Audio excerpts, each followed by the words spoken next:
My name is Myra Ingram. I'm 32 years old, and 3 weeks ago, my own mother hired 3 lawyers to force me to sign away the inheritance my father left me, right in the middle of her living room. She called it a family meeting. I call it an ambush. They thought I would come alone. They thought I would tremble at legal jargon and Latin phrases. They thought the daughter they had dismissed for 20 years would bow her head and sign her name on the dotted line. They were wrong. Before I tell you what happened next, please take a moment to like and subscribe, but only if you genuinely enjoy this story, and let me know where you're watching from and what time it is there. To understand why I was standing in that room, I need to take you back 25 years, to the day my parents divorced. I was 7 years old when my world split in two. My father, Thomas Ingram, was a carpenter. He built things with his hands: furniture, cabinets, dreams. What he couldn't build was a defense against my mother's lawyers. He didn't have money for the good ones. So when the divorce was finalized, he lost almost everything. Mom got the house, Mom got custody, Dad got 2 weekends a month and a heart full of regret. I still remember the last time he dropped me off at Mom's place after one of those weekends. He knelt down on the porch, his calloused hands gentle on my shoulders. "Remember this, sweetheart," he said. "No matter what anyone tells you, I'm always here. I'll always love you." I didn't understand why his eyes were wet. I was 7. I thought dads just cried sometimes. A year later, Mom remarried. Richard Porter walked into our lives with his pressed suits and his daughter Melissa from his first marriage. Suddenly, our family had a new structure, one where I didn't quite fit. Richard never hit me, he never yelled. He did something quieter, something that left no bruises but carved deep grooves into my sense of self. He simply acted as if I wasn't there. At dinner parties, Mom would introduce the family. "This is my husband Richard, and this is Melissa, our daughter." Then, almost as an afterthought, "Oh, and this is Myra. She's from my previous marriage." Every time she said it, I felt myself shrink a little smaller. I learned to become invisible in that house. Invisible was safe. Invisible meant fewer questions, fewer comparisons, fewer moments where I came up short against Melissa's piano recitals and honor roll certificates. But invisible also meant forgotten. The favoritism wasn't subtle. It was a system, carefully maintained. When I was 16, I asked Mom for money to buy textbooks for the new semester. She looked at me like I'd asked for a diamond necklace. "Ask your father," she said. "He's supposed to provide for you." That same week, Melissa got a brand new car for her 18th birthday. A silver Honda Civic with a bow on the hood. The whole family gathered to watch her squeal with delight. I started working after school, washing dishes at a diner on 5th Street, mowing lawns for the neighbors. Every dollar I earned felt like a small rebellion. Richard noticed. Of course he did. "She's just like her father," he told Mom one night, not bothering to lower his voice. "Going to spend her whole life doing other people's dirty work." I pretended I didn't hear. But I heard. I always heard. The worst part came at my high school graduation. I had ranked top of my class in mathematics. A small victory, but mine. I expected nothing from my family, and they delivered exactly that. Mom forgot to invite the relatives. No aunts, no uncles, no cousins lined the auditorium seats. But someone was there. In the back row, wearing his old brown jacket that was slightly too big for his thinning frame, sat my father, Thomas Ingram. He clapped louder than anyone when my name was called. I could hear him over the entire crowd. After the ceremony, he found me outside. His eyes were shining again, like they had been all those years ago on the porch. He pressed an envelope into my hand. "I've been saving," he whispered, "for your college. Don't tell your mother." I kept that secret for 14 years, until Dad died, and the secret became a storm. The call came on a Tuesday, 7:04 a.m. I was pouring my first coffee of the day when my phone buzzed with an unknown number. I almost didn't answer. I wish I could say I'm glad I did, but the truth is more complicated than that. "Ms. Myra Ingram?" The voice was older, measured, professional.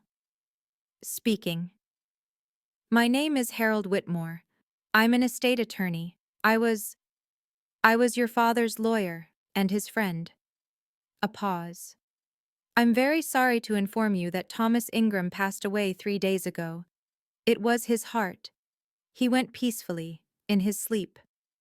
The coffee cup slipped from my fingers. I watched it fall in slow motion, dark liquid splashing across the white kitchen tiles. I couldn't move to catch it. 3 days. My father had been dead for 3 days. Ms. Ingram, are you still there? Who else knows? My voice sounded foreign to my own ears. Your mother was notified, along with her husband. Of course they were. And not one of them had called me. Not a text, not a message. My own father was dead, and I found out from a stranger. Mr. Whitmore, I steadied myself against the counter. Why are you calling me? Your father left a will, Ms. Ingram, a very specific one. He named you as the sole beneficiary. I'd like to meet with you to discuss the details. Sole beneficiary. The words didn't make sense. Dad was a carpenter. He lived in a modest house, drove a 15-year-old truck. There must be some mistake. No mistake. Harold's voice softened slightly. Thomas was very deliberate about this. He made me promise to find you first, before anyone else. And Miss Ingram, he asked me to tell you not to contact anyone in your family about our meeting. He was very specific about that. My heart was pounding. Why? Because he knew they would try to take it from you. Harold Whitmore's office smelled like old books and furniture polish. The kind of smell that made you trust what happened inside these walls. He was older than I expected, silver-haired, wire-rimmed glasses, the weathered face of a man who had seen too many families tear themselves apart over money. He gestured for me to sit. A thick folder lay on the desk between us. Your father came to me 23 years ago, Harold began. Right after the divorce, he wanted to make sure that if anything ever happened to him, you would be protected. He opened the folder. Inside was a document I recognized. A last will and testament, along with photographs, bank statements, property records. The house on Maple Street. Market value approximately $550,000. A savings account containing $180,000, some personal effects. Harold looked up at me. Total estate value is just under $800,000. I couldn't breathe. That's impossible. Dad was a carpenter. He was a carpenter who sold his workshop 15 years ago and invested wisely. Small rental properties, mostly. He lived simply so he could leave you this. Harold's voice was gentle. He never touched the principal. He wanted you to have it all. My eyes blurred. All those years, living in that one-bedroom house, driving that old truck, wearing the same brown jacket to my graduation. He could have lived better. He chose not to. Harold slid another item across the desk. A sealed envelope, my name written in Dad's familiar handwriting. He asked me to give you this when the time came. But Myra, Harold hesitated. He also asked me to tell you not to open it until you need it. He said you'll know when. I took the envelope. It weighed almost nothing, but somehow it felt heavier than everything else in the room. There's one more thing, Harold said. Your mother. She's already asking questions. The silence lasted exactly 1 week. Then the phone calls started. Aunt Linda was first. Mom's younger sister, the one who always wore too much perfume and spoke in whispers at family gatherings. Myra, honey. Her voice dripped with practiced concern. I heard about your father's passing. Such a shame. And I heard there was some money involved. I said nothing. Sweetheart, your mother is very upset. She feels like you're shutting the family out. Don't you think you should share what Thomas left? After all, she was married to him too. I hung up. Uncle Robert called next. Then Cousin Denise. Then people I hadn't spoken to in years, all suddenly remembering my number, all with the same script. Your mother is heartbroken. Families should stick together. Thomas would have wanted you to share. Would he? I thought about the envelope in my drawer, still sealed. I thought about Harold's words. He knew they would try to take it from you. Finally, Mom herself called. It was a Thursday evening, and her voice was sweet. Too sweet. The kind of sweet that used to precede punishment when I was a child. Myra, darling, I've been trying to reach you. I heard about the will. Who told you? She ignored the question. We need to talk about this as a family. Your father and I were married for 9 years. Whatever he had, I helped him build. Surely you understand that? The will says otherwise. Silence. Then cooler. We should meet. Discuss this properly. I'll arrange a family meeting this weekend. My house. Saturday at 2. Fine. And Myra? Her voice hardened just slightly. Don't be difficult about this. We're your family. Everything can be resolved if you just cooperate. I didn't sleep that night. Something was coming. I could feel it. Before the family meeting, I agreed to meet Mom for coffee. Just the two of us, she said, to talk things through. She didn't come alone. Richard was already seated when I arrived at the cafe, his arms crossed over his chest like a bouncer at a club. Mom sat beside him, her face arranged in an expression of wounded motherhood. Myra, sweetheart. She gestured to the empty chair. Sit down. Richard wanted to join us. You don't mind, do you? I did mind, but I sat anyway. Richard didn't waste time. He leaned forward, his cologne sharp in my nostrils. Let's cut the crap, Myra. Your dad's gone. He left you some money. That's nice. But your mother sacrificed years raising you. She deserves her share. Her share of what? The estate. We're thinking 70-30. You keep 30%. Sign the papers, everyone's happy. I looked at Mom. She wouldn't meet my eyes. Dad left everything to me, I said quietly. That was his choice. His choice? Richard laughed. The man's dead. His choices don't matter anymore. Something cold settled in my chest. They matter to me. 70-30, Myra. Richard's voice dropped. That's the deal. No. No? He seemed genuinely surprised, like the idea of refusal hadn't crossed his mind. No. I stood up. The will is legal, it's final, and this conversation is over. I walked toward the door. Behind me, I heard Richard's chair scrape against the floor. You're going to regret this. His voice carried across the cafe. Other customers turned to look. Trust me, you have no idea what you're dealing with. I didn't turn around, but I memorized those words. Later, I would be grateful I did. After the cafe, the campaign began in earnest. They didn't come at me directly. That wasn't their style. Instead, they mobilized the family network, turning relatives into soldiers in a war I never wanted. My phone became a weapon aimed at my sanity. Text messages piled up like accusations. From Aunt Linda, "Your mother cried all night? Is this who you've become?" From Uncle Robert, "Thomas would be ashamed of you. You know that, right?" From cousins I hadn't seen in a decade. Selfish, ungrateful, cold. Then came the Facebook post. Someone, I never confirmed who, wrote a long, emotional message in the family group chat. It painted a picture of a greedy daughter who had abandoned her mother, stolen her father's estate through manipulation, and now refused to share a single cent with the family that raised her. The comments poured in. Relatives I barely remembered called me names I can't repeat here. Old family friends clicked angry reactions. Someone shared a photo of me from years ago with the caption, "This is what betrayal looks like." I screenshotted everything, every message, every post, every accusation. I didn't know why I was doing it at the time. Some instinct, maybe. Harold's voice in my head. He knew they would try to take it from you. Melissa texted me for the first time in months. "You're tearing this family apart, Myra. Mom won't stop crying. Why are you doing this to us?" I typed a response, then deleted it. Then typed another. "I'm not doing anything. I'm just refusing to give away what Dad gave me." She didn't reply. 2 weeks of silence followed. No calls, no texts, nothing. The silence was worse than the attacks, because silence meant they were planning. The call came on a Wednesday. Mom's voice was different this time. Flat, businesslike, stripped of all the fake sweetness. Myra, we need to meet. A family meeting. This Saturday, 2 o'clock. My house. What's there to discuss? The future. A pause.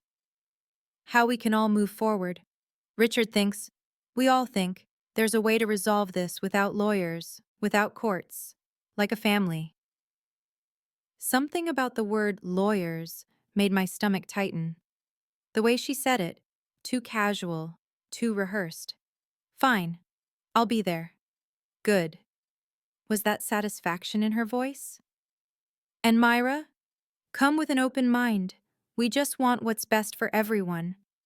I hung up and immediately called Harold. A family meeting, I told him. Saturday. She mentioned lawyers, but said we could resolve it without them. Harold was quiet for a moment. Then, if she mentioned lawyers at all, she has them. Count on it. What should I do? You should go. And you should have me nearby. If things go south, text me, I'll come in. I hesitated. What exactly are you expecting? I'm expecting them to pressure you. Intimidation. Maybe threats disguised as concern. They might have documents ready for you to sign, things that look reasonable but aren't. Harold's voice was steady. Don't sign anything, Myra. Don't agree to anything. And whatever happens, don't lose your temper. That's what they want. I thought about Richard's words at the cafe. You're going to regret this. Harold, do you think Dad saw this coming? Your father spent 20 years preparing for this exact scenario. Another pause. He loved you very much, Myra, and he knew your mother better than anyone. That night, I finally looked at the sealed envelope in my drawer.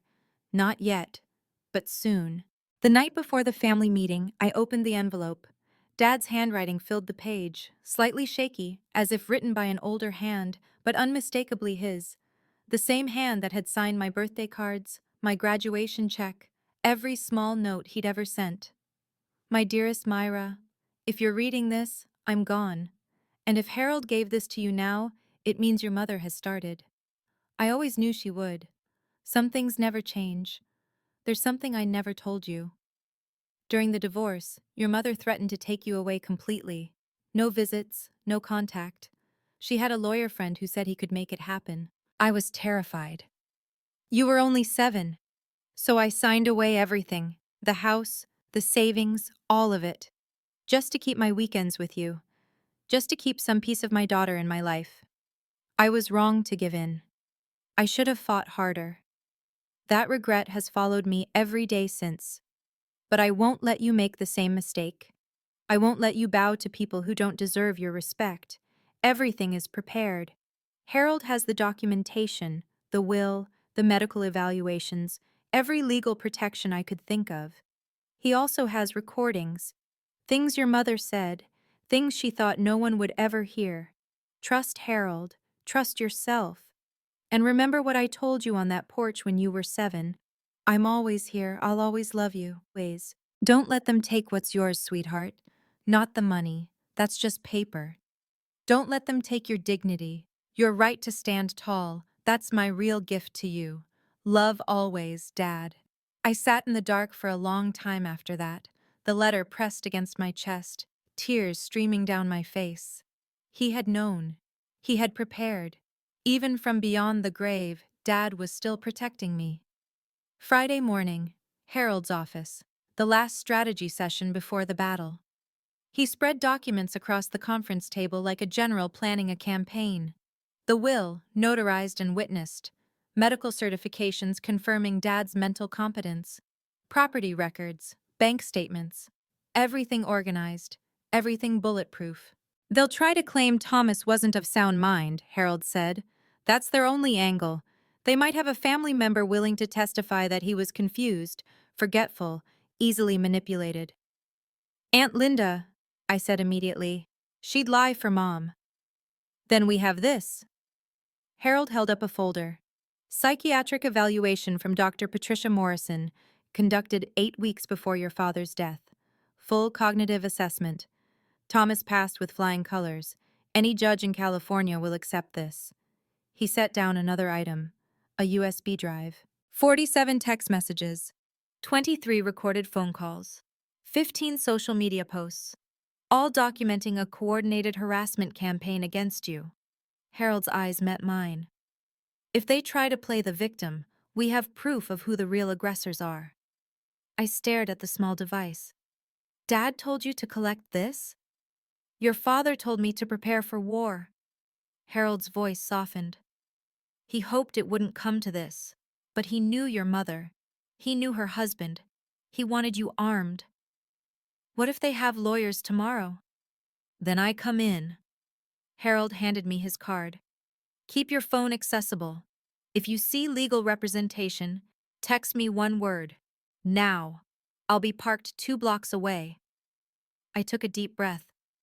Anything else? Yes. Harold leaned forward. Whatever they say, whatever they accuse you of, don't react. Don't raise your voice, don't cry, don't give them ammunition. He paused. Your father always said you were stronger than you knew. Tomorrow you prove him right. I nodded. Ready or not, the war was coming. Saturday, 1:55 p.m. I pulled up to Mom's house with my heart hammering against my ribs. Harold's car was parked 2 blocks away, as promised. A small comfort, a lifeline. The house looked the same as it always had. White siding, manicured lawn, the American dream wrapped in a picket fence. I had spent years trying to belong inside those walls. Now they felt like enemy territory. I walked up the porch steps. Before I could knock, the door swung open. Mom stood there, her smile too wide, too practiced. Myra, you came. She leaned in for a hug I didn't return. Come in, come in. Everyone's waiting. Everyone. The living room was fuller than I expected. Mom and Richard occupied the main sofa. Aunt Linda perched on an armchair, avoiding my eyes. Uncle Robert stood by the window, arms crossed. Melissa sat in the corner, scrolling through her phone. And then there were the 3 people I didn't recognize. 2 men in expensive suits, 1 woman with a leather briefcase, all seated at the dining table, which had been cleared except for stacks of paper and a digital recorder. Mom followed my gaze. Her smile didn't waver. Myra, this is Mr. Stevens and Mr. Martinez, their attorneys, and this is their legal assistant. She gestured toward an empty chair. Sit down, sweetheart. We have a lot to discuss. I remained standing. You said this was a family meeting. It is, Richard's voice cut in, smug and satisfied. We're just making sure everything is properly documented. I looked at the papers on the table. The recording device. The lawyers who wouldn't meet my eyes. This wasn't a meeting. This was an ambush. And they thought I had walked into it alone. Mr. Stevens spoke first. Silver-haired, calm, the kind of lawyer who charged $500 an hour and looked like every dollar. Ms. Ingram, thank you for joining us today. He opened a folder with deliberate slowness. We represent your mother, Mrs. Diane Porter, in matters concerning the estate of Thomas Ingram. I said nothing, just waited. It's come to our attention that the will leaving you as sole beneficiary may be contestable. Stevens glanced at his notes. We have reason to believe Thomas Ingram was not of sound mind when he executed the document. We have witnesses prepared to testify to his declining mental state in his final years. Aunt Linda shifted in her chair, still not looking at me. Martinez leaned forward. Now, we could take this to probate court. These cases can drag on for years, Ms. Ingram. Legal fees alone could consume half the estate. Nobody wins in that scenario. But, Stevens continued smoothly, there's a simpler solution, a family settlement. You sign a voluntary relinquishment, transferring 80% of the estate to your mother. You retain 20%. Clean, simple. Everyone moves on with their lives. 80%. Not 70, like Richard had demanded at the cafe. They'd gotten greedier.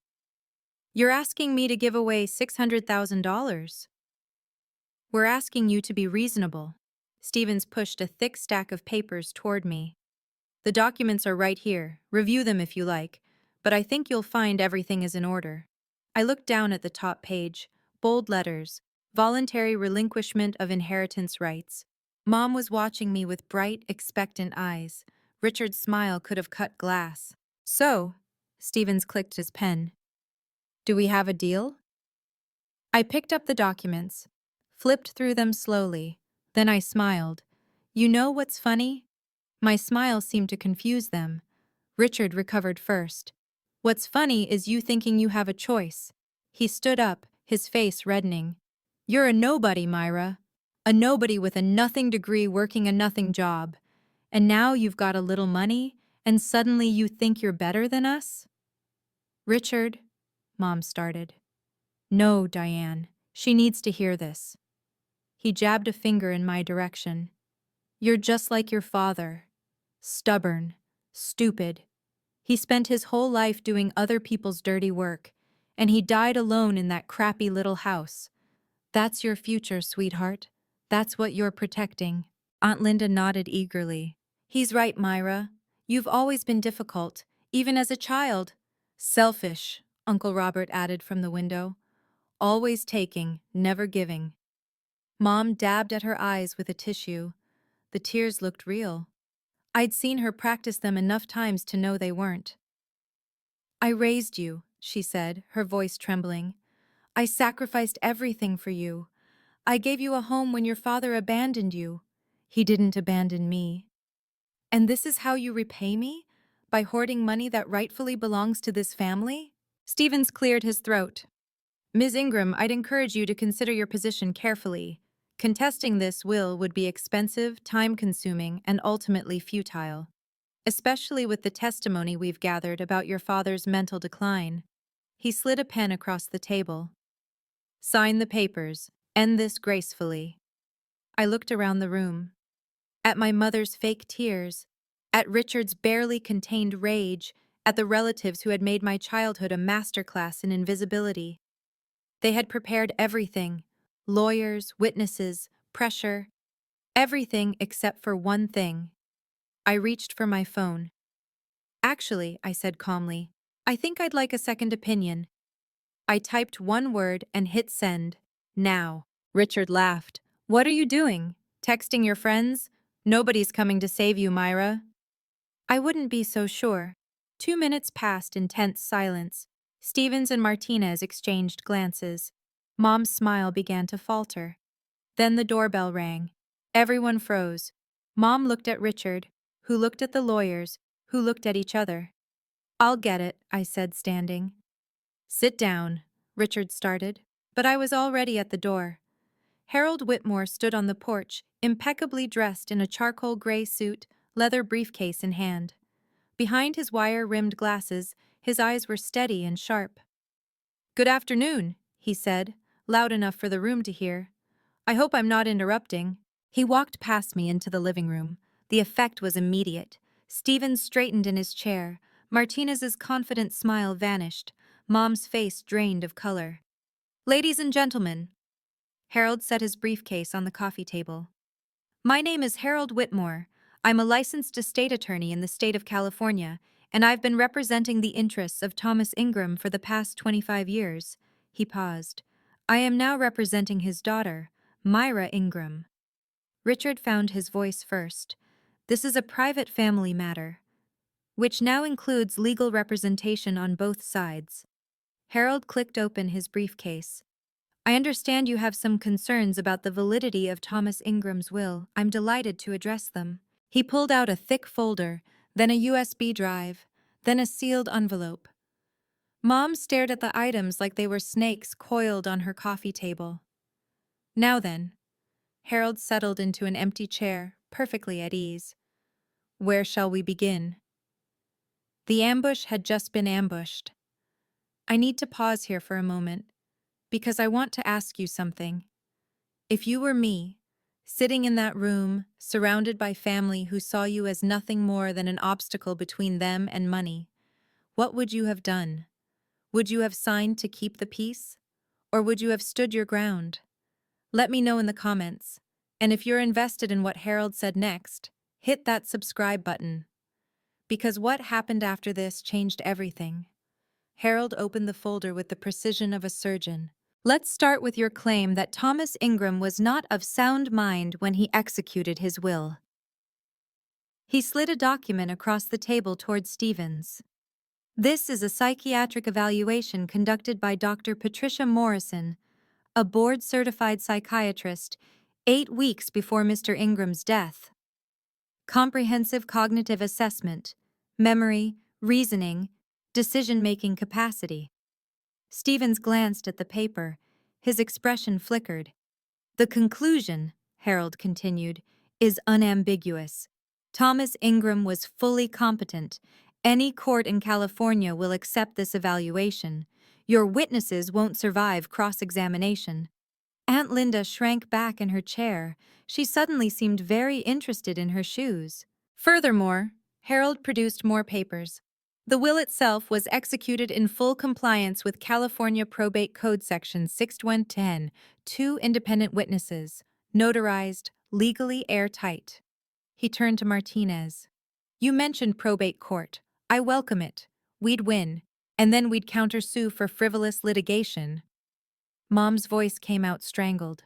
Harold, surely we can discuss this like reasonable people. We are being reasonable, Mrs. Porter. Harold's voice didn't waver. Reason says you have no legal standing. Reason says this will cannot be contested. Reason says your daughter inherits everything her father wanted her to have. Stevens held up a hand. Mr. Whitmore, let's not be hasty. Perhaps there's a middle ground. There is no middle ground. Harold's gaze swept the room. Thomas Ingram spent 20 years preparing for this moment. He knew exactly who would try to take his daughter's inheritance, and he made absolutely certain they would fail. Silence. The lawyers looked at each other. Mom clutched her tissue like a lifeline. Now, Harold said, shall I continue, or do you need a moment? Nobody answered. He continued. Harold held up the USB drive. This contains 47 text messages, 23 phone call recordings, and 15 social media posts. He set it down on the table with a soft click. All documenting a coordinated harassment campaign against my client, threats, defamation, emotional abuse, all perpetrated by people in this room. Aunt Linda's face went white. Uncle Robert uncrossed his arms, suddenly uneasy. California Civil Code Section 1708.7, Harold continued, stalking and harassment. California Civil Code Section 45 and 46, defamation and slander, not to mention intentional infliction of emotional distress. He looked directly at Mom. If this goes to court, Mrs. Porter, I won't just defend the will. I'll file counterclaims for harassment and defamation. I'll subpoena your phone records, your Facebook account, every message you've sent in the past 3 months. Richard slammed his palm on the table. This is ridiculous. We're family. You can't sue family for... I can. Harold's voice remained perfectly level. And I will. The evidence is overwhelming. Would you like to see the messages calling my client selfish, ungrateful, and a disgrace to the family? I have them printed and organized chronologically. Mom turned to Stevens, her composure cracking. Do something! Stevens gathered his papers slowly. His face had the expression of a man who had just realized he was standing on quicksand. Mrs. Porter, I think we need to reassess our position. He glanced at Martinez. Perhaps we should continue this discussion privately. I think that's wise, Harold agreed. And while you're reassessing, consider this. Thomas Ingram recorded conversations, including one from 2001, when Mrs. Porter threatened to remove him from his daughter's life unless he surrendered all marital assets. Mom's gasp was audible across the room. Any questions? The room unraveled. Stevens and Martinez stood up, gathering their files with the hurried efficiency of men who wanted to be anywhere else. The legal assistant was already edging toward the door. Mrs. Porter, we'll be in touch. Stevens didn't look at anyone.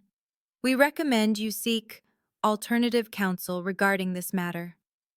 They left without another word. The front door clicked shut behind them. Aunt Linda was crying now. Real tears, not the manufactured kind. Diane, you told us Thomas was confused. You said he didn't know what he was signing. You said, "Shut up, Linda." Mom's mask had finally cracked. Her face twisted with rage as she turned on Harold. You think you've won something? You think this is over? She jabbed a finger at me. She's my daughter. That money should be mine. I was married to Thomas for 9 years. I suffered through those years. You threatened to take his child away. Harold's voice was quiet, almost gentle. Unless he gave up everything. That's not suffering, Mrs. Porter. That's extortion. Uncle Robert stepped forward. Diane, is that true? His voice was different now, uncertain. You always told us Thomas walked out. That he abandoned you and Myra. He did abandon us! I have the recording. Harold reached for his briefcase. Would you like to hear it? No! Mom screamed. She was shaking now, tears streaming down her face. No, I don't. Get out. Get out of my house. Both of you. Get out. Melissa was standing by the stairs, her phone forgotten in her hand. Her face was pale, her eyes fixed on her mother with something I'd never seen before. Horror and recognition. Mom, she whispered, what did you do? Mom didn't answer. She couldn't. The truth had finally filled the room, and there was no space left for lies. We drove in silence for 10 minutes before I could speak. Thank you. The words felt inadequate. Harold, I don't know what would have happened if your father happened. He kept his eyes on the road. I just delivered what he prepared. My phone buzzed. A text from Uncle Robert. I'm sorry, I didn't know. I should have asked questions instead of making assumptions. Can we talk sometime? Another from Aunt Linda. I was wrong about you. I was wrong about a lot of things. I showed Harold. He nodded slowly. The truth has a way of rearranging people's loyalties. That evening, we sat in Harold's office going over next steps. Change the locks on Dad's house. Install additional security cameras. Document any future contact from Mom or Richard. They won't go quietly, Harold warned. People like that rarely do. Richard especially. He's got a temper, and he just lost in front of his wife's entire family. What can they do? You said the will is solid. Legally? Nothing. Harold removed his glasses, rubbed his eyes. But not everything dangerous is legal. Your father knew that too. It's why he installed the security system at the house. He paused. It's still active, by the way. Cloud backup, motion sensors. I have access to the feed. I thought about Richard's face in that living room, the barely contained fury.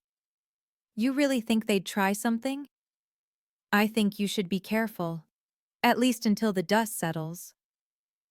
That night, I received one more message, this one from Melissa. I don't expect you to forgive me or Mom, but I need you to know I'm not going to be part of this anymore. And Myra, please be careful. Dad, Richard, he said some things tonight. I'm scared for you. The dust wasn't settling. It was just getting started. 2 weeks of silence followed the meeting. No calls, no texts, no Facebook posts. It should have felt like victory. Instead, it felt like the calm before a hurricane. I started spending time at Dad's house, my house now, sorting through his belongings, preparing to move in. Every drawer I opened felt like a conversation with him. Old photographs, receipts from woodworking supplies, a coffee mug that said, "World's Best Dad," in faded letters. One night, around 11, my phone buzzed with an alert from the security app Harold had set up. Motion detected. Front yard. I opened the live feed, my heart suddenly racing. A dark pickup truck sat at the curb. Headlights off. Engine running.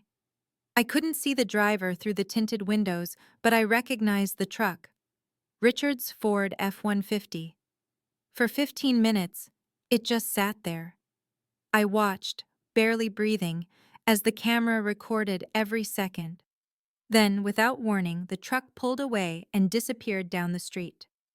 I called Harold immediately. Could be nothing, he said, though his voice was tight. Could be he was just checking on the property, seeing if you've moved in. At 11 at night? Call the police, make a report, create a paper trail. I did. The officer who came was polite but not particularly concerned. "No crime's been committed, ma'am. We'll note it in the file. Call us if anything else happens." Anything else? Like what? I wanted to ask. Like breaking and entering? Like assault? Like something worse? The next morning, another message from Melissa. "He's been drinking. Every night since the meeting. Mom can't calm him down. He keeps saying you humiliated him. That you'll pay." I stared at the message for a long time. Then I saved it to my evidence folder. The alert woke me at 3:07 a.m. I grabbed my phone, pulse spiking before my eyes even focused on the screen. Motion detected. Front porch. The camera feed loaded. Two figures. Dark clothing, moving quickly. One carried something. A red container. The kind you fill with gasoline. No. No. No. No. I watched as the first figure poured liquid along the porch railing, across the front steps, around the base of Dad's carefully trimmed bushes. The second figure stood watch, head swiveling left and right. Then the first one pulled out a lighter. I was already dialing 911 before the flame appeared. "Someone's setting fire to my house, 742 Maple Street. I have them on camera." The match dropped. The porch erupted in orange and yellow, flames climbing the wooden railing my father had built with his own hands. But then something happened that neither of the arsonists expected. The sprinkler system activated. Water burst from hidden nozzles.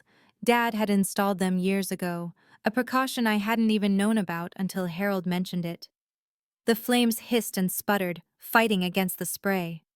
On the camera, I watched the two figures freeze in shock. Then they ran. Straight toward Richard's pickup truck, parked half a block away.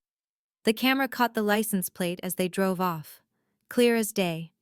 I stayed on the line with 911 until I heard the sirens. The fire trucks arrived in 7 minutes. By then, the sprinklers had done most of the work.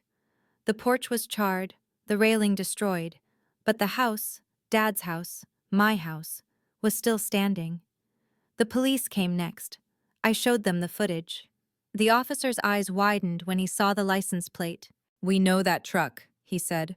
"We'll have them in custody within the hour." The police station at 4 a.m.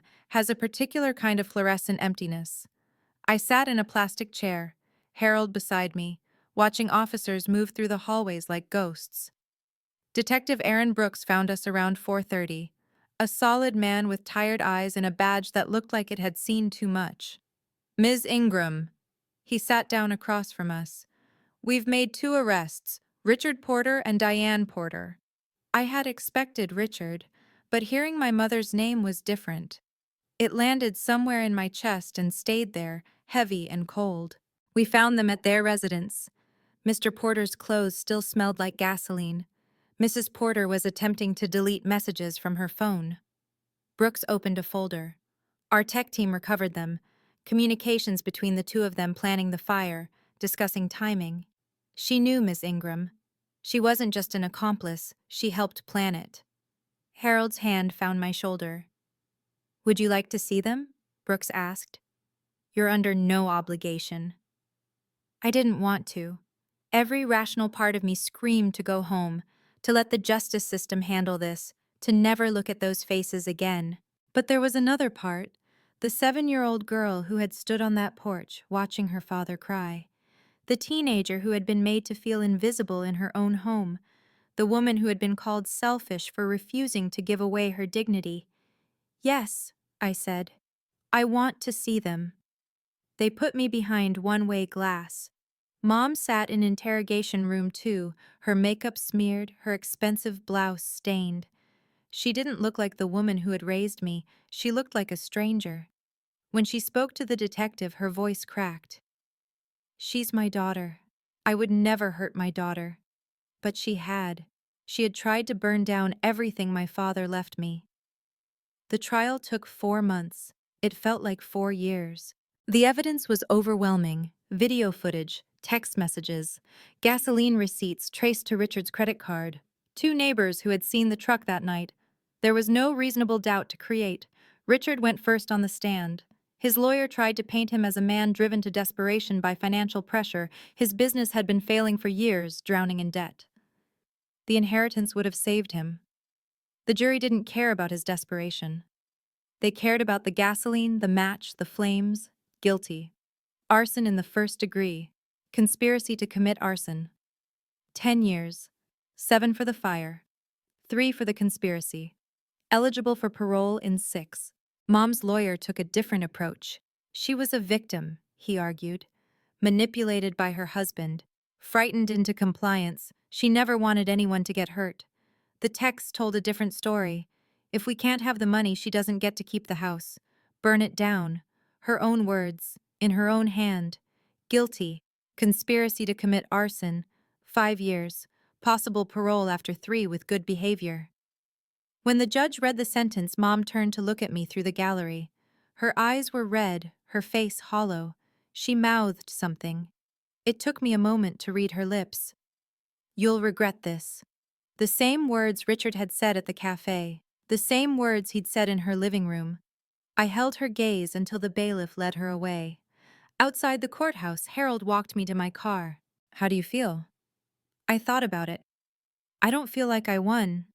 I just feel empty. "That's normal." He squeezed my arm. "But Myra, your father would be proud." The emptiness shifted just slightly, enough to let something else in. "Let me step out of the story for just a second. I want to ask you something honest. Do you think I should forgive my mother? Some people say family is family, no matter what. Others say there are lines that, once crossed, can't be uncrossed. I'd really like to know what you think. Leave a comment and let me know. And if you've ever had to set a hard boundary with someone you love, or someone you were supposed to love, you're not alone." What my father wanted me to do next? It surprised even me. The story made the local news. Daughter's inheritance leads to arson plot. My face pixelated on the evening broadcast, but everyone who knew me recognized the house. Work got complicated. My colleagues didn't know how to act around me. Some offered awkward sympathy. Others, I could tell, were curious in that uncomfortable way people get when they smell drama. I kept my head down. Did my job. Tried to remember that I had nothing to be ashamed of. The family fallout was messier. Aunt Linda sent a 5-page handwritten letter. She detailed everything she remembered from my parents' divorce. Things Mom had told her. Things she now realized were lies. At the end, she apologized for believing the wrong person for 20 years. Uncle Robert cut ties with Mom completely. He visited me once, standing awkwardly in Dad's living room, now my living room. "I watched your father cry at your graduation," he said. "I didn't understand why. Now I do." He left without asking for anything. That meant more than any apology could. Melissa was the most complicated. She called a week after the sentencing. Her voice was small, nothing like the confident girl who used to get everything while I got nothing. "I'm not asking you to forgive me," she said. "I know I was part of the problem. I watched them treat you like you didn't matter, and I never said anything." I didn't argue. "But I want you to know, I'm not her. I'm not going to become her." She took a shaky breath. "I'm in therapy now, trying to figure out how much of who I am is really me and how much is just what they made me." "That's good," I said, and I meant it. "Can we maybe start over? Not as sisters, just as two people who share some history?" I thought about it. "We can try." 6 months after the trial, Harold called me to Dad's house for one last meeting. "Thomas asked me to wait," he explained as we stood in Dad's old workshop, the one he'd converted into a study after selling the business. "He wanted to make sure the storm had passed before you saw this." Harold walked to the built-in bookshelf and pressed something I couldn't see. A panel clicked open, revealing a hidden compartment. Inside was a wooden box, hand-carved, polished to a warm glow. The kind of box my father used to make for his best customers. "He made this for you," Harold said quietly. "Spent 3 months on it. Said it was the most important piece he ever built." I lifted the lid with trembling hands. Photographs, dozens of them. Me at 7, grinning with missing teeth. Me at 12, holding a math trophy. Me at 18, in my graduation cap. Me at 25, shaking hands with my boss at my first engineering job. Every picture had a note on the back. Dad's handwriting. Myra, age 7. The day I had to leave. I promised myself I'd find a way back to you. Myra, age 12. I was in the back of the auditorium. You didn't see me, but I saw you. Myra, age 25. I drove 3 hours to watch you walk into that office building. My daughter, the engineer. My heart nearly burst. The last picture was recent. Me, standing in front of my apartment, taken from across the street.